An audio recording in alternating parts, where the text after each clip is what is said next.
আজকে জঙ্গল থেকে শাকসবজি তুলে রান্না বান্না করব। Hello everyone, welcome back to my new daily blog. কেমন আছো সবাই? আশা করছি সবাই ভালো আছে। যেহেতু আমার শ্বশুরবাড়ি গ্রামে, এখানে কিন্তু শাকসবজির একেবারেই কোনো সমস্যা নেই। আচ্ছা, আমি এখানে যে শাকটা তুলছি, তোমরা এই শাককে কে কি নামে চেনো অবশ্যই কমেন্ট করে জানিও। কিন্তু হ্যাঁ, আমরা কিন্তু এই শাকটাকে জংলি শাক বলি। আমার বাবার বাসার ওইদিকে কি যেন বলে, আমার আসলে মনে নেই ঠিক।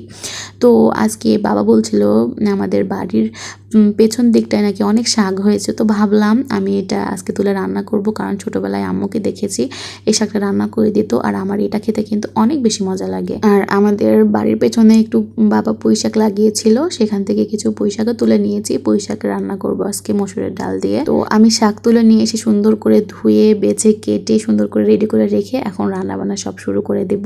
তো এখানে প্রথমে অনেকগুলা পেঁয়াজ অ্যাড করে দিয়েছি, কারণ শাকে আমার কাছে শাক রান্না করার সময় যদি পেঁয়াজ বেশি না হয় আমার কাছে কেন জানি খেতে একেবারেই ভালো লাগে না। আর আমার কিন্তু কাঁচামরিচ অলরেডি ফুরিয়ে গিয়েছে, তো কি করার, কাঁচামরিচ যেহেতু নাই এই জন্য আমি শুকনা মরিচ দিয়ে আজকে রান্নাটা পার করে দিলাম। আমার শাক রান্না করা শেষ, এখন পুঁই শাক রান্না করব। শাক রান্না কিন্তু একেবারে সহজ, এটা কিন্তু সবাই পারে, এই জন্য তোমাদের সাথে আর কিছু বললাম না, তোমরা দেখতেই পেলে এটা খুবই সহজ, সবাই পারে। এখন পুঁই শাকটা রান্না করে নিব।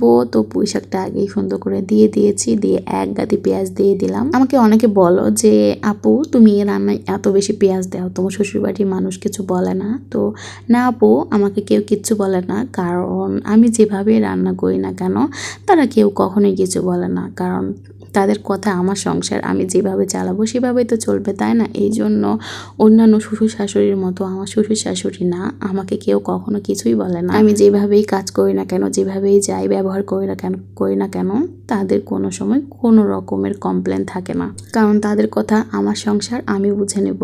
আর এটাই হওয়া উচিত, তাই না বলো? আলহামদুলিল্লাহ, আল্লাহর কাছে অনেক শুক্রিয়া যে আমি এমন একটা পরিবার পেয়েছি যেখানে আমাকে বলার কেউ নেই। আমি দোষ করলেও কেউ কিছু বলবে না, ভালো কিছু করলেও কেউ কিছু বলবে না। আসলে এমন সংসার প্রতিটা মেয়ের স্বপ্ন, আর আল্লাহর কাছে অনেক শুক্রিয়া যে আমি এমন সংসার পেয়েছি। তো দেখো, তোমাদের সাথে কথা বলতে বলতে কিন্তু আমার শাক রান্না হয়ে গিয়েছে, আর শাক রান্না আগে হয়ে গিয়েছিল। এখন এটা আমি পুঁই শাকটা উঠিয়ে দিয়েছি, দিয়ে এখন এটা জাস্ট নামিয়ে রাখছিলাম তখন, এই জন্য সুন্দর হয়েছে শাকটা, তাই না? আর এই শাকটা কিন্তু গরম ভাতের সাথে খেতে অনেক বেশি মজা।